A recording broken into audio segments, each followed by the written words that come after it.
In this video, we're going to go over some of the things that we'd like all of our officials to do, whether we're a new official or not so new official. First of all, I'd like to talk about our appearance before we ever get into our uniform.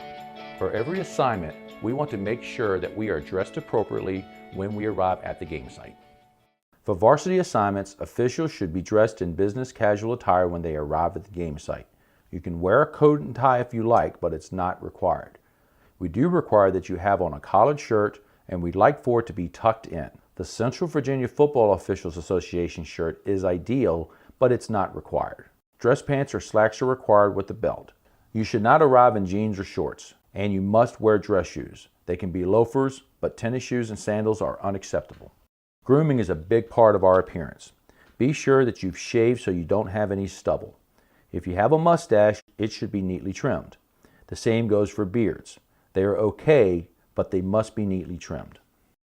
Keep in mind though, the next time you're watching a football game on television, notice how many of the officials have facial hair. It's not very many.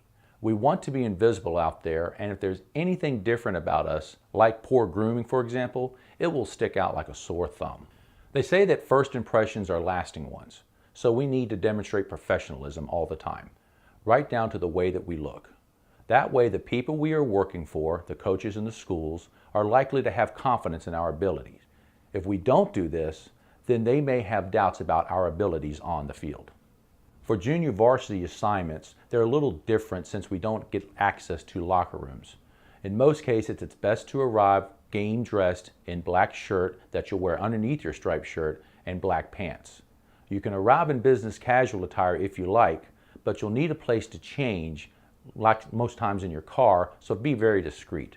Like I said, for JV assignments, it's best to arrive dressed in your uniform.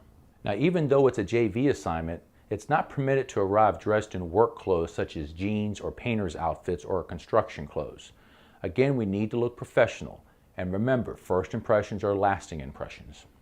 Next, there are several items that every official needs to provide for themselves and bring to every game. Be sure that these items are from an official supplier. First, these are bean bags. You'll prefer vinyl bean bags since cloth ones get dirty very quickly and are difficult to clean. At some point, your bean bags will get muddy. With vinyl, you can just wipe them clean. These are penalty markers. You'll see two of them here, one with a black top and one with a yellow top. The black tops have become popular since we wear black pants. Don't make your own flags. Again, we don't want to be different from our crewmates. There are two types of whistles, a finger whistle and a lanyard whistle that hangs around your neck. If you're a new official, I'd suggest you go ahead and get both so you can see which ones work best for you. And when you're buying whistles, get yourself a pink whistle since we use them in October for cancer awareness. You don't need a pink lanyard though. While only some of the officials on the field have timer requirements, everyone should have a timing device. Just be sure that the watch that you have is able to count down. For example, the back judge who is in charge of the play clock wants to be able to set it at 25 seconds, hit a button, and have it count down to an alarm at 0. Most watches have a stopwatch function that allows it to count up, but make sure that the one that you get also allows you to count down. Each official should have a timing piece on the field. These are down indicators, and you can have one or two of them. They are part of your uniform and they are worn on the hand. First down looks like this, over one finger. Second down is over 2 fingers. Third down is over 3 fingers. And fourth down is over 4. These are very helpful in keeping track of the correct down. You'll need game cards and writing instruments. For varsity assignments, you'll be provided a game card for each game. But for junior varsity and middle school assignments, you should have your own reusable plastic card that you can write on and erase, and a plastic sleeve or a book pad so you can keep it on you, either in your front pocket of your shirt or in the back pocket of your pants. This is the commemorative coin that we flip at the beginning of each varsity game. New officials probably don't need to worry about this. The referees will have this for the coin toss. Now with all that gear, you'll need something to put it all in. There are bags out there like the one on the right made specifically for this purpose. However, some people will use a Tupperware container like the one on the left. It's your choice. Now those are the small items that you'll carry on your person. So now on to the uniform itself. Keep in mind that all of these items should be purchased from a sports officials vendor, not a retail store like the ones you see at the mall. Black shoes have evolved to where logos and highlights have become acceptable over time. Again, I suggest purchase from an official's uniform vendor and not a retail store. And just like the shoes, you'll probably want to buy a belt for your uniform from a sports equipment vendor. Do not use a dress belt. Under your uniform shirt, you'll want to wear a black shirt. It can be a regular black t-shirt or a sports shirt like Under Armour or Cliff King or any other sports clothing manufacturer. Compression shorts or tights can be worn underneath the pants if you like as well. Next is the VHSL shirt with the patches already silk screened into the shirt. Zip up the shirt, but you can leave it an inch or so unzipped for comfort.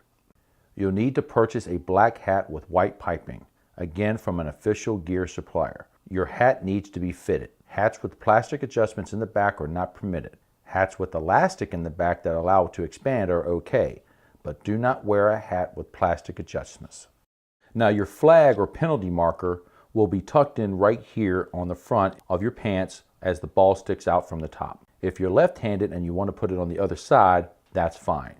When you need to grab your flag, it's simply right there next to your hand and you won't have to go far to get it.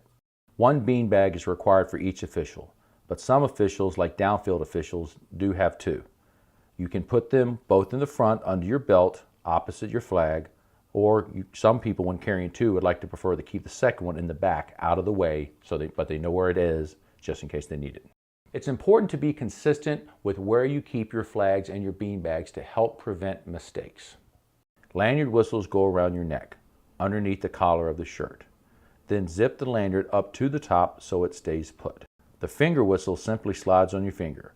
When you need it, just bring it to your mouth. As you saw before, these are down indicators. You're required to have at least one. Most officials use two.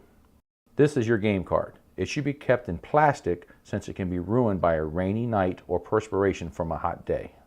There are two types of clips for the chains.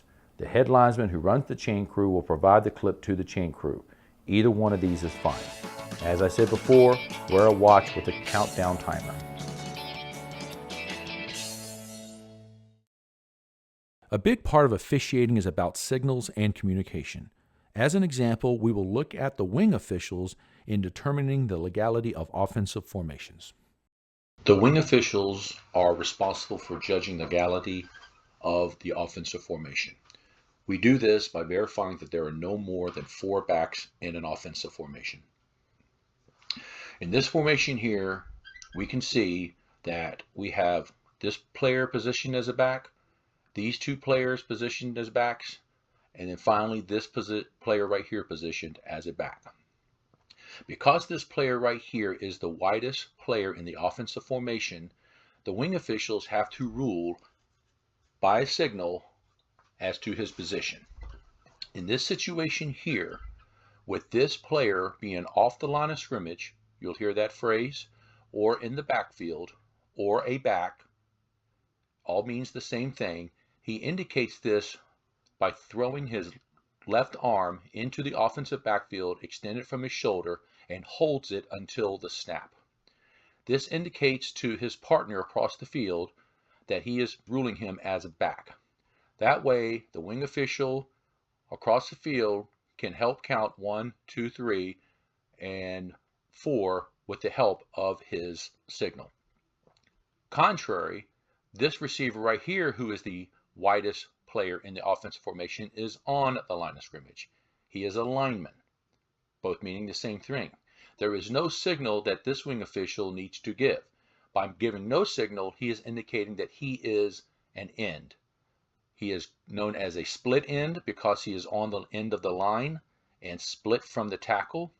He is known as a lineman, even though he is an eligible receiver. But since he is the widest player in the formation, we have to rule on his position by either giving a signal and signal him off the line, as in the official at the top of the screen, or providing no signal indicating that he is on the line of scrimmage. This helps both officials verify that there are no more than 4 backs in the offensive formation. Likewise, in this formation, we have flipped it. In this situation, the receiver at the top of the screen is on the line of scrimmage, and our wing official there is not providing any signal indicating that he has him on the line of scrimmage. And at the bottom of the screen, our wing official is indicating that the widest player is off the line of scrimmage and positioned as a back. So in this formation, we've got 1, 2, 3, 4 backs. Note, we have an eligible receiver here, and we have an eligible receiver here. This position here is the tight end. If we look closely, we have the snapper here. His helmet's a little forward of everybody else's, and we count 1, 2, and 3, meaning this person right here is on the end of the line. He is a tight end because he is next to the tackle, contrary to being a split end as in the last formation. So we know he is an eligible receiver as well. But as far as signals are concerned, we are signaling the position of the widest player on the field. Now, in this scenario, we have trips to one side, and the two widest players are both off the line of scrimmage. And if you look very, very closely, our official is extending 2 fingers out to indicate that the widest 2 players are off the line of scrimmage and positioned as backs. These are the primary signals that the wing officials use pre-snap to communicate to one another to judge the legality of the offensive formation.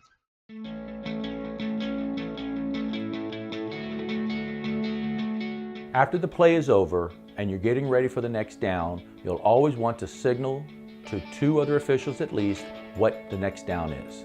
On first down, look both ways and verify we're getting first down back.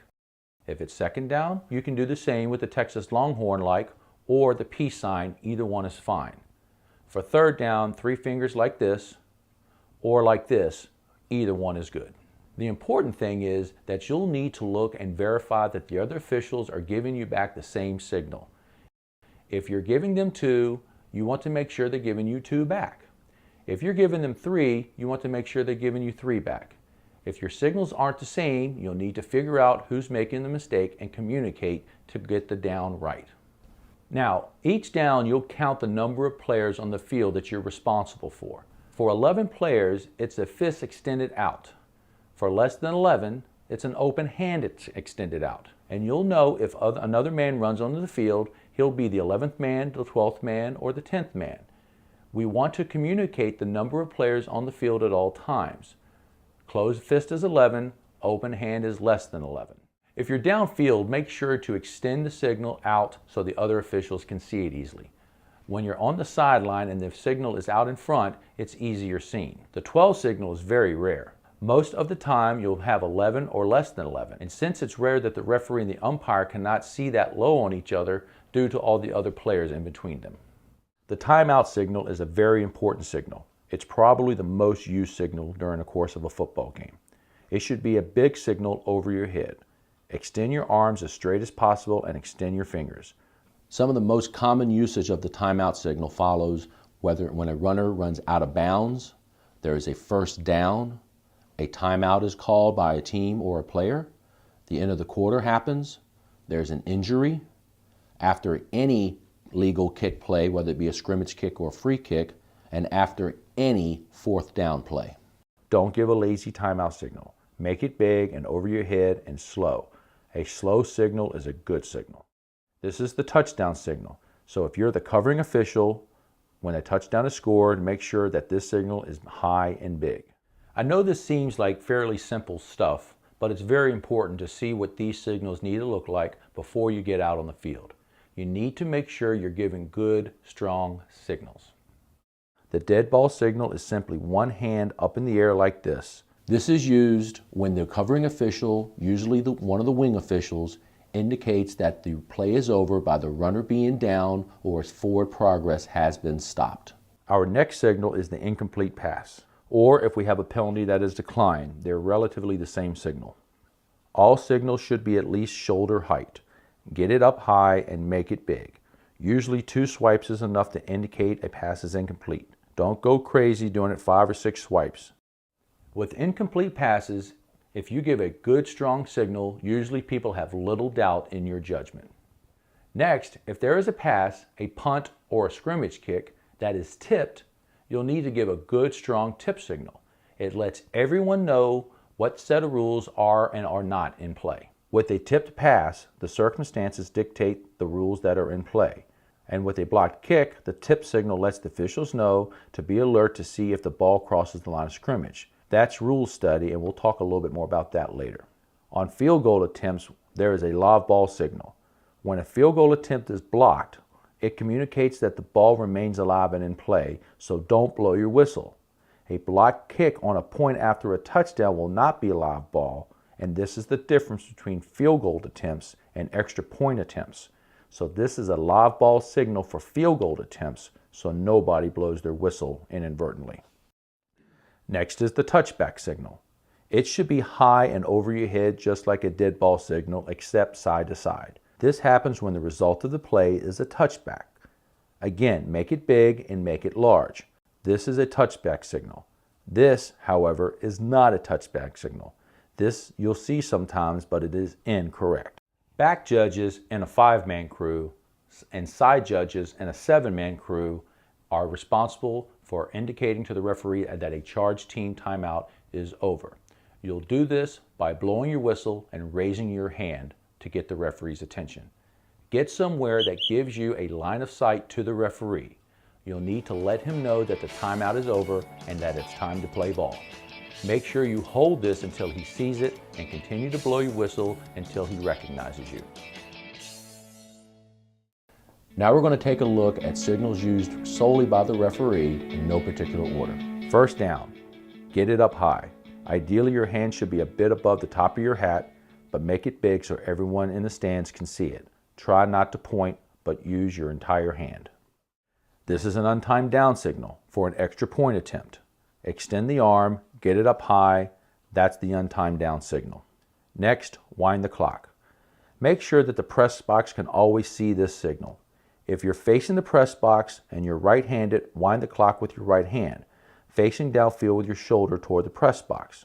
If the press box is opposite the arm that you wind the clock with, then you should turn and face the press box and wind across the front of your body. Just remember, the press box always needs to see this signal. This is the signal for a safety. It's a little awkward, but make it as high as you possibly can. The safety signal is usually only given by the referee, but we'll get into more about that later as far as mechanics are concerned. This is the inadvertent whistle signal. If you have an inadvertent whistle on a play, you need to give the signal to the press box to indicate that those rules are in effect. This is the signal if you need to wave off a flag. Just simply grab your flag, wave it above your head a couple times. If we have to wave off a flag, this lets everyone know that the crew has gotten together and determined that there was no foul on the play. This is the end of the quarter. Ideally, we would have a football in our hand to signify that the quarter has ended. Here's our encroachment signal. This is the signal we use for false starts or illegal formations. Here is our signal for illegal shift if we have an illegal shift on a play. Again, keep them high. Illegal motion. This is in contrast to illegal shift. Illegal shift is with 2 arms. Illegal motion is 1 arm. Delay a game. Again, notice how the signals are shoulder height or above. This is our illegal substitution signal. Now this is the signal for illegal equipment. If we discover illegal equipment, we want to act on it. And of course, this is the signal for personal foul. Personal foul can stand on its own, or it can precede a number of other fouls. Illegal helmet contact. Horse collar. Unsportsmanlike conduct. Now on this one, we simply just want to have our arms straight off from our shoulders in a steady posture. We do not want to try it and look like we're going to fly away. This is a stagnant signal, so do not move your arms. Illegal participation. This is the signal for sideline interference. Sometimes we have the notion to turn our back to the sideline so they can see our signal, but actually you do not turn your back to the press box. So this is what the signal will look like from the press box. It is 2 hands behind your back, but again, we do not turn our back. This is illegal batting. Roughing the passer. This is generally preceded by the personal foul signal, as you see. Illegal forward pass. Again, the signal is technically behind our back, but we do not want to turn our back to the press box. So this is what it's going to look like. Intentional grounding. Ineligible downfield. Simply put our hand on our hat. We do not tap our hat, just simply put our hand on the hat. Holding. Very typical signal. This is a signal we want to make sure is high up near our shoulder and our frame. We do not want to pull it so far down to where it's near our waist. So just a little small tug on the arm and keep it up near our shoulders and keep it big. Blocking in the back. Same with as holding. Keep this signal up. This is aiding the runner. Here is face mask. If the penalty is just for a 5-yarder, this is the only signal that is needed. However, if it is a 15-yard face mask, it is preceded by the personal foul signal. Disqualification. When a player has committed a foul that disqualifies himself through his actions, we will use this signal. Notice that the word we use is disqualified rather than eject. Now, most of what we've covered so far involve the hands and the arms. There are also signals that include the feet or below the belt, such as illegal kicking. This is the same as the batting signal followed by a simple pointing to your foot. This is running or roughing the kicker. If it is just running into the kicker, it's just simply the foot. However, if it's roughing and a 15-yard penalty, it is again preceded by the personal foul signal. Clipping. Illegal low block. Chop block. This is the signal for tripping.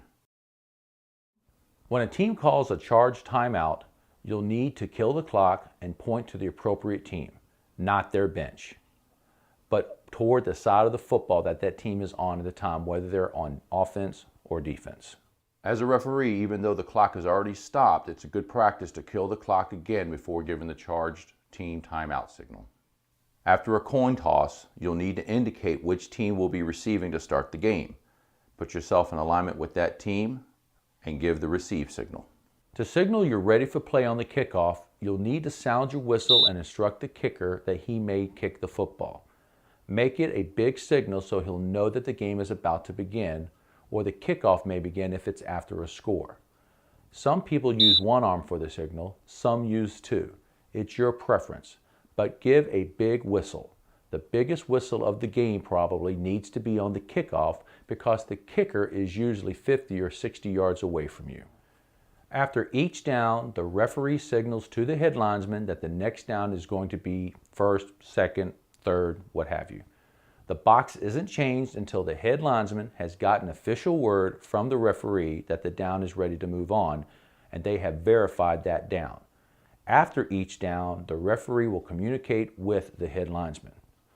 Always adjust the down indicator on your hand before signaling first, second, or third so that everyone stays current. Well, this video has covered a lot.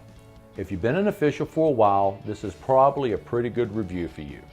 Those of you who are new, don't feel as though you should get all this information on the first go through. Watch this video again. Pause it if you need to and practice or make some notes. Like anything else, it takes time and experience to be a good football official. So good luck, and I'll see you on the field.